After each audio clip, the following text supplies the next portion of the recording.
I would say if I know that the particular pedigree is trustworthy and it's been proven, then I would say genotype for the most part. But typically, that's what Frenchie breeders focus on is that DNA and matching up DNA to hopefully create something. I focus a lot on also the phenotype and the the physical dog in front of me. I can, what I mean. Say for instance, if you had the top stud in the world, the top stud in the bully community right now might have four or five other litter mate brothers out here. Their brothers aren't being his brothers aren't being mentioned because he just don't have he just not throwing. Or those other brothers might throw other dogs in their pedigree that aren't desirable. You know what I mean? That's top stud. He's throwing big heads. He's throwing out big bone. You know what I mean? Short compact frames.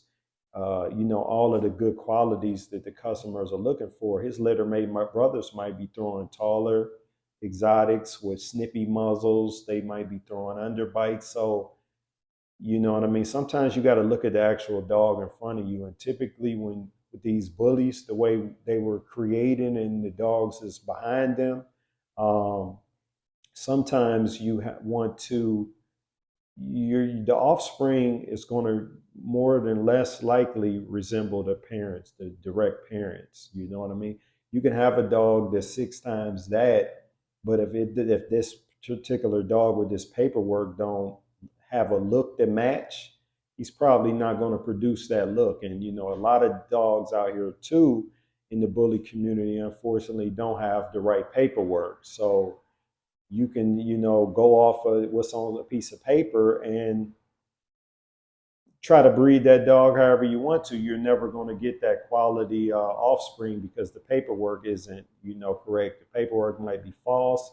It might be hung paperwork. So you'll have way better luck breeding off the dog in front of you. And try to see the dog in person. Don't always breed to a dog just off a picture on social media, because if you went and said a dog in person, he might look totally different than he does on the picture, because Photoshop, you can stretch the bones and the head and everything out. You can do certain angles.